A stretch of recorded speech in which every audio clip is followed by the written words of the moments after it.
When I say the wrestling term workhorse, what wrestler instantly comes to your mind? Because on today's episode of the Square Circle podcast with yours truly, Marie Shadows, we are going to be diving into the definition and what it means to be a workhorse in modern professional wrestling in 2024. But before we get into that, I would like to just have some housekeeping notes and bring you guys up to speed and some updates. I want to give a big thank you to everyone that has searched Squared Circle Podcasts on Spotify. Spotify has let me know that my podcast show, the Square Circle Podcast by yours truly, Marie Shadows, has over 700 impressions. A lot of it has been found by searching. A lot of it has been found on the Spotify homepage and other various means of finding my podcast show. Whether that is you click the campsite.bio/Marie Shadows, where it has all the links to everything you ever need from me, including merch, this podcast show, and anywhere else that I have content on other platforms. And I want to say thank you so much for that. If you would so kindly add Square Circle Podcasts to one of your podcasts that you are following on Spotify, you could become a follower of my podcast by following it. That will be appreciative. That will be highly encouraged, and I would be internally grateful for you to follow the Square Circle Podcast. On the Square Circle Podcast, I try my very best to bring you the very best wrestling episodes I can make. Just being a one-woman army by creating the episodes, editing it, uploading it, making the podcast covers that you guys see when you're scrolling through Spotify. So I make everything from scratch. It is just me alone, and I'm grateful for everyone tuning in and sharing, and I'm only going to be adding more content in the future. We're currently at 300 plus episodes over a 5-year period that I started this podcast show back in 2019. The goal of it was to review wrestling shows, and at one point it was supposed to be indie based, but things change, ideas change. And so now it is all about reviewing wrestling shows, doing a tape study series where basically I break down professional wrestling matches, promos, characters, angles, all that kind of stuff to give back to the wrestling community and to give back to the wrestlers and make wrestling better than it was yesterday by giving ideas and suggestions on how to improve rather than just being like, it sucks, don't ever do it again. No, it's all about how can I help wrestlers improve their craft? How can I help wrestlers improve their promo skills? How can I help the fans get a love back for the art in a kayfabe style kind of approach to it? Because I do not like talking about anything personal that professional wrestlers have going on because it's none of my business. Unless I am going to be real life friends with professional wrestlers where we get to share things that friends share about each other's lives and stuff, and I get to be really hands-on, then that's call for like, yeah, you can share personal stuff with me, but I will never share it online because that's none of my business. I try to keep everything that I do in professional wrestling super kayfabe, especially when it comes to all of my work, because I understand that the business still needs protecting. And I really do think it's disrespectful to approach a wrestler and think you know them just because you know their personal name, or to be disrespectful to them and scoff at the fact that they're wrestling, but you're still a wrestling fan and came to support anyway. So that's something that the Square Circle Podcast and myself are very proud of, is that everything here is kayfabe. Everything here will be in character. Everything here will be talked about and thought about and critically analyze to make things better, just like the last episode that I did that was talking about Jon Moxley's promo on AEW Dynamite when he came back. He's currently the IWGP World Heavyweight Champion, but he's not I'm going to repeat that again. He's not my champion because I just didn't like how the match happened between him and Naito and Jon Moxley getting the championship title when he has an AEW contract and he has a handshake deal with New Japan Pro Wrestling. Now, that's going to be for another episode. I'm going to refrain from getting into that, but that's just a little bit of that. This episode is dedicated to the term workhorse. And while we're on the topic of thanking you guys for listening to this episode, I would just like to say that if you can share it out to someone that has never heard about the Square Circle podcast, that has never heard about me. And by the way, I'm Marie Shadows. I am a former WWE employee. In 2018, I worked on the WWE network for the millions upon millions of subscribers that had the WWE network, including me. And my job was to make the search engine optimization, the SEO, stronger for you guys. So when you searched for something, you don't get random videos popping up. If you wanted all John Cena matches, a random Kurt Angle match that had nothing to do with John Cena wouldn't pop up. Or something from like WCW wouldn't pop up if all you wanted was like John Cena matches. The same way that if you wanted to search for gimmick matches, maybe some other gimmick match might show up, might not show up, but it was my job to make sure that the WWE programming that WWE has was strengthened so that way your search on the WWE network was not disturbed and did not have any videos that you did not want to see. In addition to being a former WWE employee, I now spend my time doing this podcast show, the Square Circle podcast, by talking about wrestling, reviewing wrestling, having some vlogs on here. It's a little bit of everything, and it's about making wrestling better than it was yesterday by having conversations like this to explore wrestling terms, because I feel like wrestling fans use words and they use buzzwords and they don't know what it means. And I would like to explore it a little bit more and give more context and a different perspective. I also do media press for MOW. I also am on media calls as well. And I also interview professional wrestlers and I vlog my experiences. Everything can be found on my YouTube channel. And then after this whole entire episode is done, the one link that you'll need for everything to know where all of my work is present, including my website, will be down in the description below. Before we dive into the word workhorse and talk about the meaning and give examples and everything like that for modern pro wrestling, I would honestly love your feedback. Now, the way that you can let me know your feedback is one of many ways.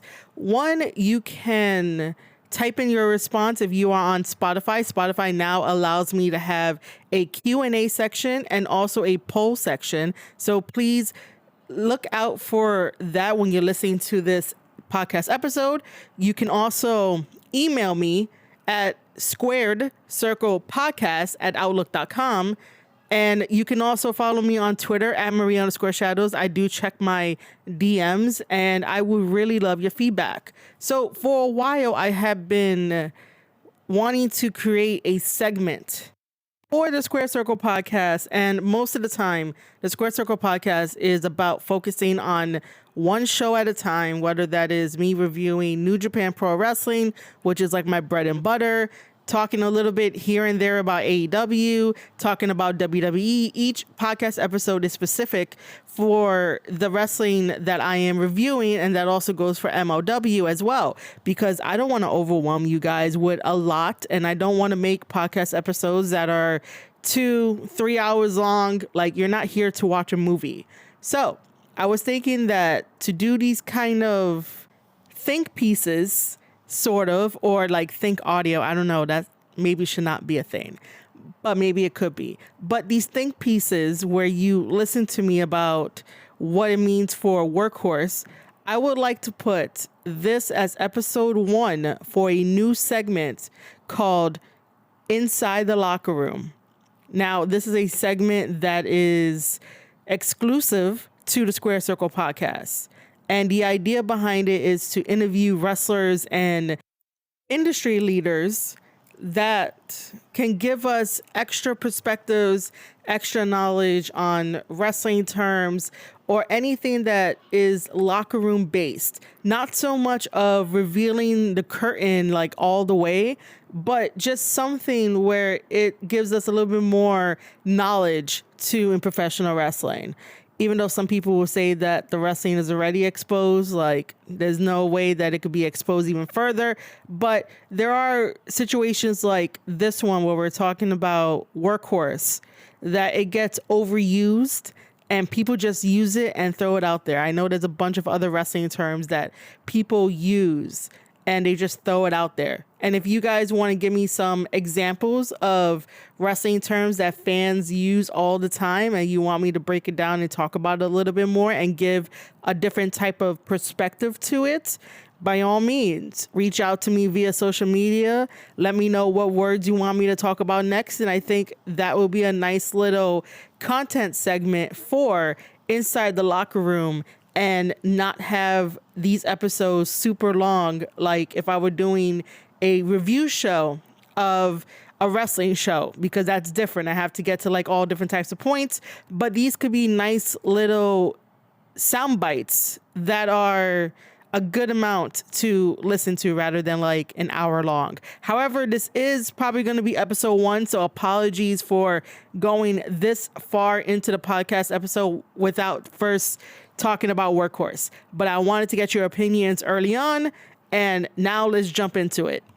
When I asked in the beginning of this podcast episode of what wrestler you thought of when I said the word Workhorse, and what is your definition of a workhorse? Again, you can send me those answers via right here on Spotify. You can answer the Q&A, or you can email me at squarecirclepodcast@outlook.com, or find me on social media on Twitter at Marie_shadows, and I will look at my DMs.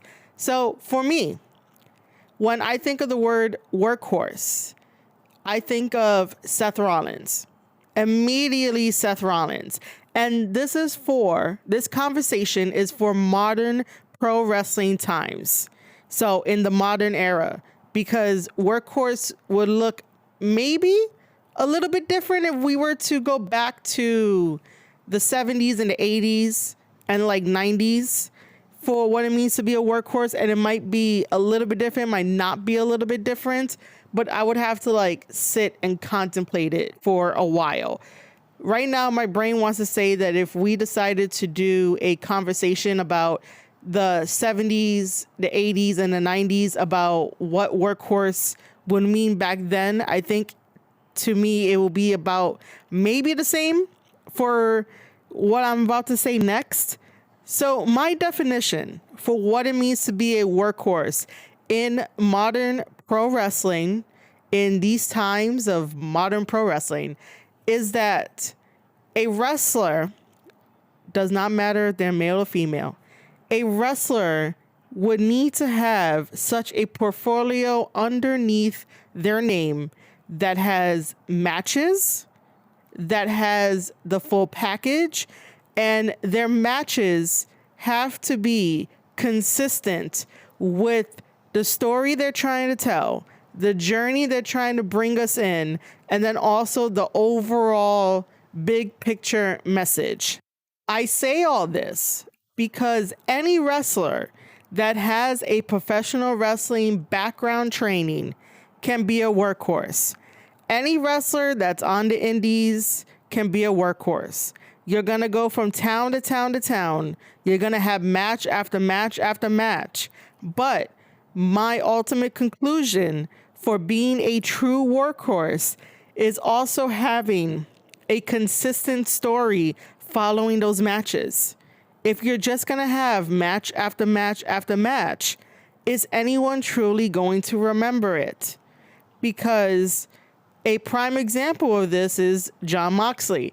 And the reason why this episode is getting made is because since I've been on Women's Wrestling Talk and I said my piece about Jon Moxley not being my IWGP World Heavyweight Champion when we were going over AEW Dynamite as a preview, the Professor, which I love, Gerard, I love him because he says a lot of good things that can challenge me. And I like when we have a conversation where it can challenge me and I can, talk about it and stuff. And yeah, if we would have went still, it would have been like a 3-hour episode. And I'm not sure if TK would have liked it, but it would have been a 3-hour episode, man, because I like conversations like that. I like where he can say something and I'm like, well, wait a minute, let me give you this perspective. And I'm going to be honest, he kind of stumped me on that episode. And this is why the episode is made, because he did bring up a point. He was like, but Jon Moxley's a workhorse too. When I said that I want workhorses to carry that IWGP World Heavyweight Championship, and I didn't get the chance to explain. So I think that looking at the word for workhorse to put things into perspective is a very healthy way of debating. Like I said, I love this dude. Like, him saying that to me and me catching it, I was like, okay, he got me there. He got me there. So when I look at a workhorse for what it means to be a workhorse in professional wrestling is that somewhere along the lines of you having all of these matches back to back to back, and you can prove that you're a professional wrestler because you're wrestling, you're putting on the show, you're basically popping the crowd, for the lack of a better term, but you guys understand that you're doing everything that you're supposed to be doing. But if you're just having one-off matches, then you're just a worker. There's nothing there to get me excited or to talk about it maybe like 3 months from now. And I'm like, oh my God, do you remember that match this one wrestler had? And it had this story and they continued on with their story the next month. I think it's because I've been to so many indie shows that I know what the deal is. And being a commentator as well and working behind the scenes at indie shows, that I know what happens on a monthly basis where like wrestlers don't get to flesh out their story with the person that they're wrestling. One wrestler could wrestle another wrestler for 1 month and the fans are into it. The fans are liking it, and then they take to social media and fans are like, hey, we should do like a part 2. Like, I hope next month it's the same 2 wrestlers fighting because they got invested into the storytelling that they were doing in ring. And then sometimes when we get to next month, the promoter doesn't book it.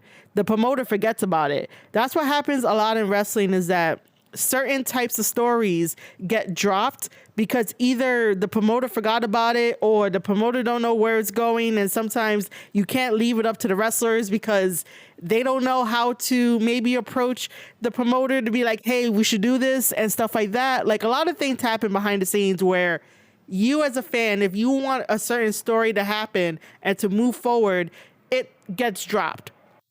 So how does this relate to being a workhorse?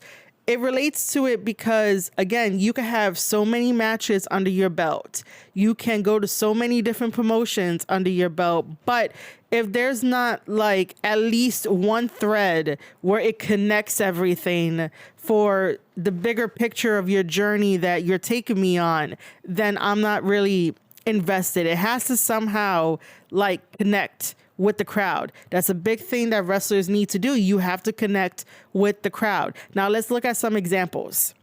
The one example that pops into my head is Mustafa Ali. He made it a mission to rebrand, not even rebrand, but just make his brand stronger for what it means to be Mustafa Ali in modern day pro wrestling. And he is running the indie circuit. He is getting all the wins and the victories.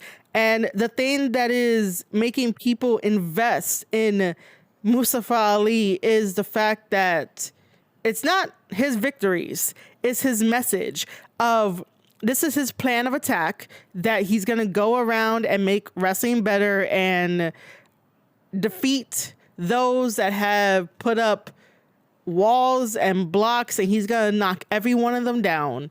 And that is what he has been doing. He has been going on this mission to take out the leaders of professional wrestling. And that's a message that people can get behind. That's a story that people can get behind, because it's Mustafa Ali, someone that has been not utilized to the full potential in WWE, and now we get to see how creative this guy is. So underneath my definition of being a workhorse is that he has a story that binds all of his matches together, even if he's going from promotion to promotion. And even over in France was like, hey, we would like you to come over here and fight our best. He hasn't even talked about any other country outside of the United States to be like, I'm taking down the professional wrestling leaders that hold people back. Like, that's something to be said, that France entered the conversation to have him over there. And that's what being a workhorse is. Not only is he having these matches, he's also creating the story and taking us on the story that he's creating for us to be invested in. He has us invested in the promos that he does. He has us invested into the marketing that he does. And if you are a young indie wrestler, just please study Mustafa Ali and how he does his marketing, how he does his graphics, and where he's going to let you know where he's going to be next. Now, every single wrestler that is out there busting their ass, yes, they can have one-off matches. I'm not saying that they can't, but if the majority of their matches are just one-off matches, it's not going to make any sense. And this is where Jon Moxley comes in. And I just wish that sometimes Moxley himself can take things seriously, because I just don't believe that he takes things seriously.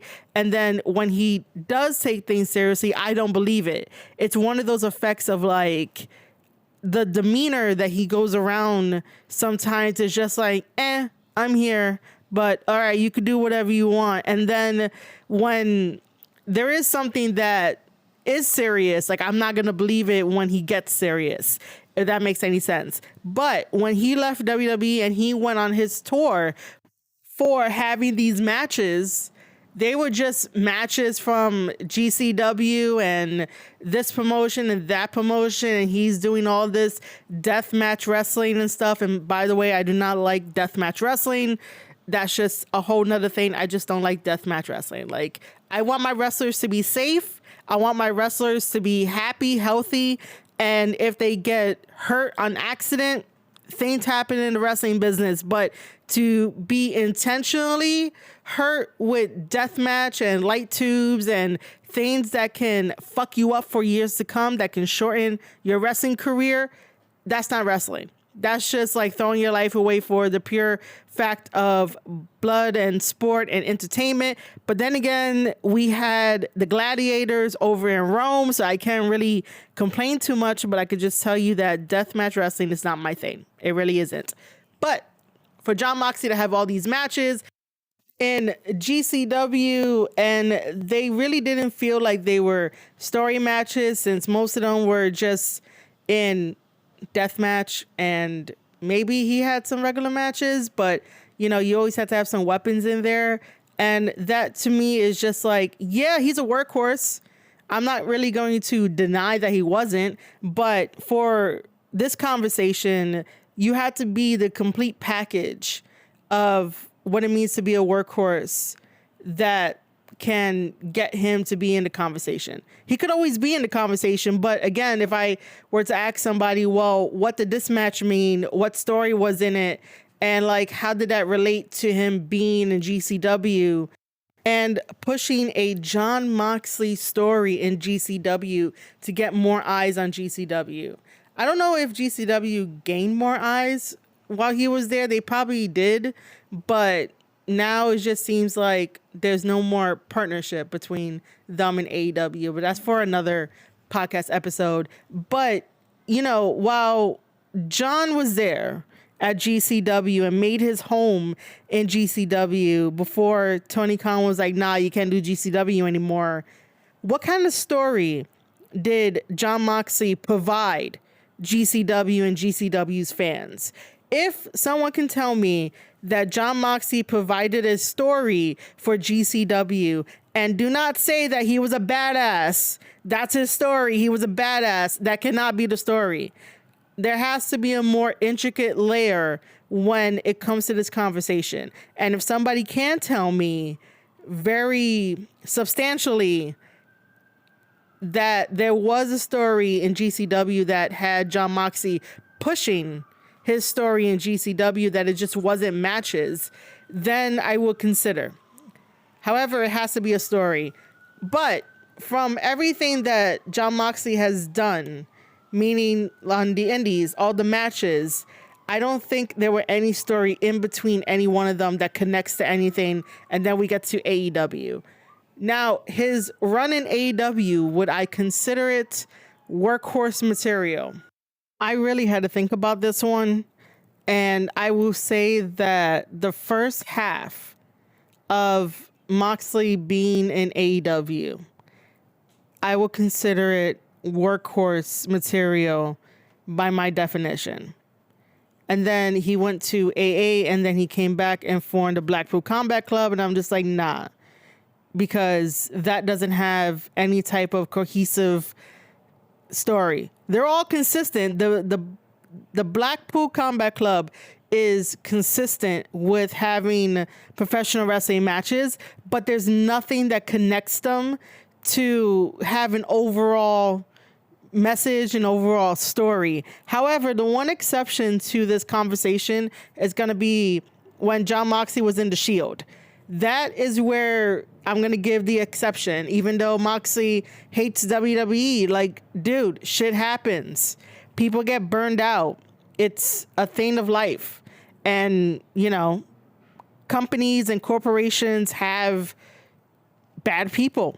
But that does not mean that WWE did not give you a life that probably nothing else could have gave you. Just saying. So Jon Moxley being in the Shield as Dean Ambrose, that 100%, the Shield is definitely a workhorse material. So WWE is the only exception to this, where, yes, we could talk about the Dean Ambrose days of the Shield, of him having the full package of what I describe as being a workhorse. Now, I would like to say that if you disagree with me, that is okay. I am just giving you a different perspective and a different way to look at things when we talk about the term workhorse, who's a workhorse, who's not a workhorse. Normally, I don't like using the term subjective, but this is a topic that is a subjective thing to talk about, because there are thousands upon thousands of wrestlers for other fans that they might consider to be a workhorse versus not considered to be a workhorse, you know? So while you're listening to this, please have an open mind when I'm explaining stuff, because I am an analyst and I do look at professional wrestling way different from any other fan. I'm not here to fangirl or fanboy over wrestlers and be like, oh my God, they're so dreamy and their muscles are great and they got nice everything.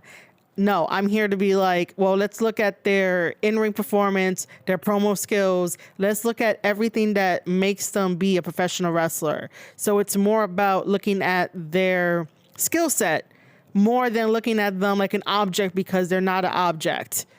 That is why I would say listen to this episode with an open mind and not so much emotionally attached to it, because I do know that Jon Moxley fans don't want to hear any type of criticisms to help him get a little bit better and present a little bit better on the TV screens or the laptop screens or wherever you watch AEW and wherever you're going to be watching New Japan Pro Wrestling, because again, he's not my IWGP World Heavyweight Champion. Until someone takes the belt off of him, I will be saying that.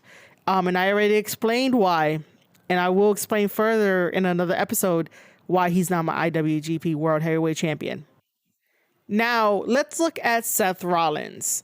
Seth Rollins has went through every kind of character, and Seth Rollins has done everything that WWE has asked of him. I think that currently, before he got injured, before WrestleMania, him coming out in the huge, flashy fashion dress up that he was doing, that was starting to get old and a little annoying, and I can feel the burnout. I can feel that it was about time that Seth Rollins had to really take a step back from professional wrestling. Because there's one thing that I haven't mentioned yet, and this goes for both Jon Moxley and Seth Rollins. Both of these guys are overexposed right now, and that is what's hurting them. And when wrestlers are overexposed, it also hurts the overall effectiveness of what it means to be a workhorse. Because if we look up what it means to be a workhorse on Google in the dictionary, it does say that it is a person that takes on most of the task in a group setting. So if we want to think about it, professional wrestling is like a huge group. Professional wrestling is a huge family. And there is one person that takes on all the tasks that they give them, which means that they got to go out there. They got to go wow the crowd. They got to go say a promo. They have to have a match, and they're having matches and promos day in and day out. The promos can be backstage or in the ring, but the matches are in the ring and is back to back to back. And they're putting on a great show and pushing the story and finally getting the championship title. And then when they get the championship title, they do it twice as more. And so the more time your champion is out there, the more time it kind of adds to being a risk for fans to turn on the person and don't really want to see them anymore. And this can make or break the heel turn or just have go away heat. The Young Bucks have go away heat, but that's neither here nor there. So with Seth Rollins, I really do think that he's overexposed. Jon Moxley is overexposed. But if we look at Seth Rollins' whole career in WWE, because he really didn't do much in Ring of Honor, and then when he went to FCW is what was the developmental territory, and then coming up to WWE, overall, he's the complete workhorse of WWE. He held WWE up on his back as well. Everyone else did too. Dean Ambrose did as well. Seth Rollins did. Roman Reigns did. Those are the three that held up WWE. And all three of them are workhorses in their own right, by the way. But when it comes to Seth Rollins, the reason why he is the first person that pops into my mind is because every time he did something, it all linked up together into the bigger umbrella of what journey he's trying to take us on. And his journey is a metamorphosis of what it means to be Seth Rollins. Seth Rollins started in The Shield as one of the members of The Shield alongside Roman and Dean Ambrose. You can think of The Shield as hired gunmen and or a grunt.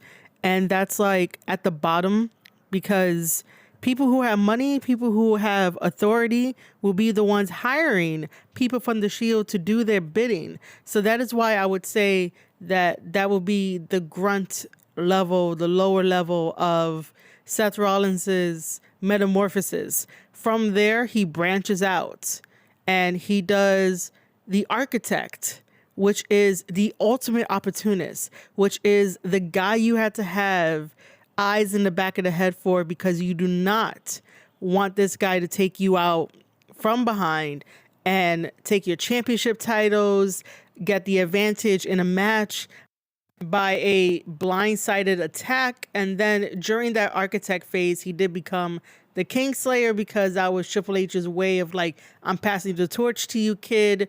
And let's not forget that Seth Rollins also cashed in his Money in the Bank and was successful. So he is the ultimate opportunist for the architect. Everything that he did was manipulative. Everything that he did was strategic. Everything that he did was the architect. What an architect does, they see things in their mind. They have a blueprint for how to get things done. And that was the next metamorphosis for Seth Rollins, being the architect.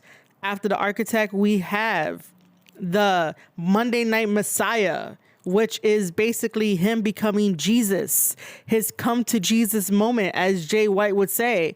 And this also elevated him into create his own little group of followers that will be his disciples of being Jesus, because everything that he has done up onto him becoming the Messiah, everything has been given to him. So he's going to think of himself like a God, like a Messiah, like everything he says comes true. And that was that metamorphosis for Seth Rollins while putting in the work and having amazing matches and tying everything together. And the last one will be the Visionary. And I would like to attribute this as his final form of this character arc, of this, the bigger picture character arc of Seth freaking Rollins, because where else can we go with the Visionary? Because at that point, it was starting to be burning out. It was starting to be overexposure, and the wearing of the big, overly exaggerated fashion styles that Seth Rollins will come out to. That's his way of saying that he's untouchable at this point. He can do whatever he wants. The fans will be there to cheer, to boo, to sing his song. The wrestlers will be there to basically wrestle him. And we'll have amazing matches, amazing pay-per-view matches. Like I said, the Visionary is his last form in this metamorphosis that Seth Rollins was going through. And this is what it means to be a workhorse in modern professional wrestling, is that I can tell you all of those events that happen, all of those chapters that happen in his story, because this is a story of Seth Rollins rising from a rendition of rags to riches, a rendition of he was at the lowest of this ladder and now he's at the very top. He's at the mountain. That he was once a gun for hire. Usually when people do gun for hire gimmicks, they don't really get very far. But WWE believed in Seth Rollins and they upgraded him every single time that his story needed to change. His chapter needed to change. And we were there along for the ride. I can really talk about Seth Rollins' career and his story based on these moments in time that we all connect with, because we all believe Seth Rollins. Seth Rollins believes in himself and he believes in his character. And regardless if everything was scripted or not scripted, we got to this point. We got to be along for his journey. We got to be along for his ride. We were there through all the ups and downs, including him taking time to nurse an injury. So we understand his journey. We understand his story, and we saw it unfold over the many, many years. And then he was finally in his final form. And then that's when his body was like, all right, you done well, kid. It's time to go home and rest. On the other hand, I cannot say the same thing for Jon Moxley of trying to figure out what his story is actually, like truly what is his story and what are the chapters of his story, the same way that I can say the chapters of how we got from a gun for hire in Seth Rollins all the way to the Visionary Seth Rollins. I can't do that with Jon Moxley. And that's why, to me, Jon Moxley is not the workhorse that I look for when giving him a prestigious championship title like the New Japan Pro Wrestling IWGP World Heavyweight Championship title, because I just can't do that. My whole entire pride of the Square Circle podcast is that I am here to tell you stories of the wrestlers, stories of the characters, and stories of what the promotion is doing to make you fall in love with these stories as much as I have been falling in love with them. My whole mission is to make sure that if you're not watching New Japan Pro Wrestling, that is my job to update you and to inform you and to tell you these stories of these wonderful battles between these wonderful characters and get you excited, get you hyped up for it. So that way we can have a conversation about it and maybe maybe I can convert you into a New Japan World subscription member like myself. And no, I do not get any commission or compensation for trying to convert you to get a subscription. They don't partner with me like that. I wish that New Japan Pro Wrestling can partner with me to try to increase their New Japan World subscriptions, because it is worth it. It is so worth it. And the way that I explain professional wrestling to my listeners and my fans and any new listeners is that I really want to get to the story of why two wrestlers are wrestling. Now, if it's just like a one-off match, then obviously there's not really going to be much of a build-up. I get that. But for an episodic television show, there should be stories going on no matter what. And it is my job to tell you these stories. The same way that I got so passionate about telling you the chapters of Seth Rollins and how Seth Rollins' whole entire character arc is a metamorphosis of him rising through the ranks, of him being at the bottom of the bottom and going all the way up. Dean Ambrose had that, but Dean Ambrose decided to run and decided to do the indies and decided to do random matches and decided to do deathmatch and decided to go back to the one thing that he knows. And that's what he was before WWE. And that was in CCW, being this lunatic, being this hardcore guy. And it's like, it's not believable at this point, dude. You're overexposed. I wish that Moxley can go on vacation for a little bit. He needs it. He needs a vacation. He needs to rest. And he needs to reinvent himself so that way I can believe the bullshit he wants to sell me, because I'm going to call it the bullshit because in the previous episode, I called it snake oil, that he can sell you snake oil and people will buy it. I will not buy snake oil from him because I just don't believe the words that come out of his mouth. And there's nothing different in his promos, across all of his promos, that can hook me in to be like, let's talk about his story and why his story is influential to what he's currently doing and what he's currently pushing. Again, this is not a personal attack. This is just an observation of the character he portrays. If he is portraying a character, most likely somebody's going to tell me he's not, but he should be doing that. The reason why wrestlers, including indie wrestlers, should always portray a character rather than going by their real name is to build up that wall so that way you can still have some privacy in your life and not allow fans 100% of you, because then that's when things start to go bad and start to go downhill. There is a reason why we tell you to get a character, because then they could separate the character from the person. You could go on doing your own private stuff with your real name, and then that character, you kayfabe it out. That is a way to protect you from the fans, because fans don't know boundaries. Fans don't know that they shouldn't overstep, and no one corrects them. And then when they correct them, they want to play victim. So I'm just saying that, like, Jon Moxley should end up having a character and believe in the character and work on promos and slow down when he cuts his promos. Because when he says stuff, it's like you have to think about what you're going to say before you say it rather than just saying it. By the way, I break down his AEW promo from 2 weeks ago, give or take, because today is the 27th of April. So I broke down his promo in the previous episode so you can see what I'm talking about. Anyway, this conversation is not about who is a better workhorse.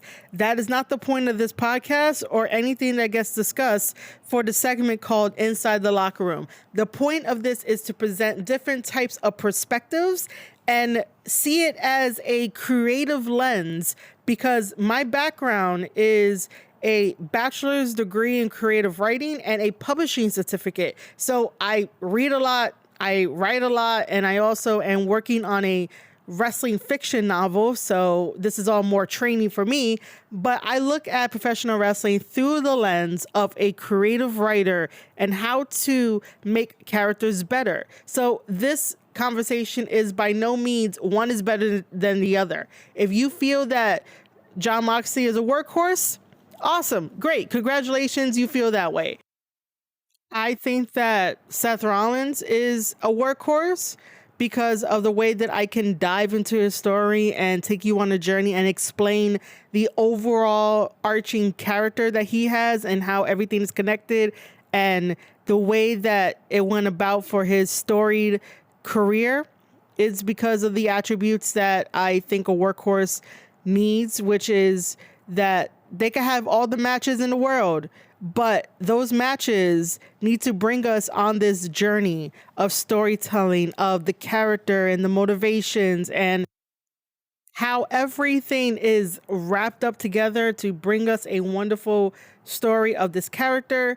I think that the next time that I go live on twitch.tv/Marie_shadows or on youtube.com/squared circle podcasts, I will probably be drawing a diagram of what I mean when I say what really truly means how to be a workhorse and the overarching arc, like character arc, and what goes underneath that big picture character arc and everything else. Because as I say it, even to me, I'm like, I might need a visual, and I think people might need a visual.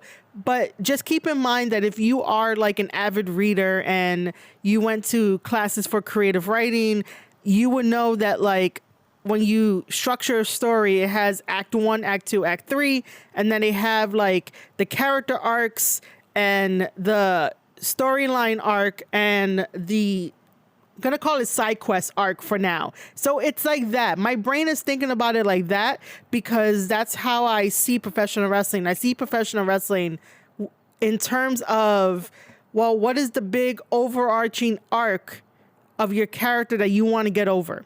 Cool. That's awesome. Thank you for letting me know.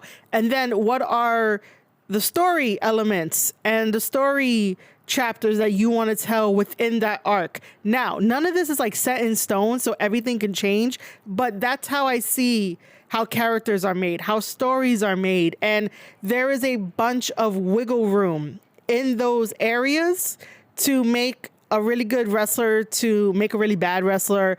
You know, there's a lot of wiggle room, and then I like to really deep dive into all of that stuff because it's so fascinating. That's why when I define workhorse, it is basically Seth Rollins and everything that he has done. Now, I don't think workhorse was ever thrown around in the old days. I think it's just relatively new to throw around, but everyone is going to have a different definition of what it means to be a workhorse, which is totally fine. Again, you don't have to agree with me. I'm just giving you a different perspective. But for me and the way that I look at a workhorse and why Seth Rollins would be the poster boy for being a workhorse is because he has the character, he has the matches, he has the story journey that we are all on together. He was able to have his metamorphoses, and I was able to point out all of his metamorphoses. He can do it all. A wrestler that just has a bunch of matches is a great wrestler.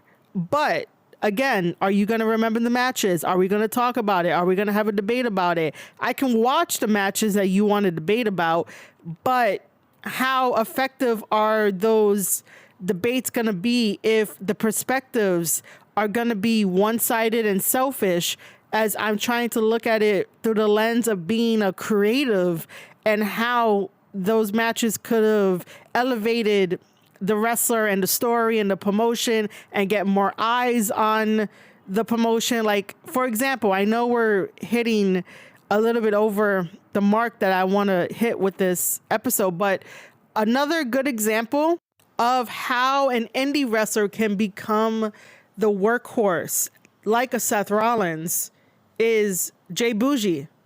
Jay Bougie is the guy that can be that workhorse like Seth Rollins because of the way that he gets people emotionally invested into his story and into the promotion, and people go and talk about the promotion, and there's a lot of press behind the promotion, behind Jay Bougie, behind his opponents. Like, Jay Bougie created the freaking Bodega fight. even though I think I might have someone correcting me. But you guys remember the bodega fight? You guys remember the flaming crock that Jay Bougie had? You guys remember how Jay Bougie talks a lot of shit and ends up having matches, and people want to tune in because it is fun. It's a journey. Jay Bougie is bringing us on this storytelling journey that he's going to fight everybody. He's a king of New York. And that's similar to what Seth Rollins did. Seth Rollins is a hothead that would do whatever, say whatever, and look at him now. From being a gun for hire all the way to the visionary. The same thing with Jay Bougie. Working his way up to have multiple chapters in his story and multiple memories in his career. Now, again, you might not agree with me, and that's totally okay. That's totally fine. You might feel that Jon Moxley and other people that you like have memories, but collectively, are we talking about the memories of what Jon Moxley is doing if it's not like Dean Ambrose in this conversation? So I just want you to think about it that way.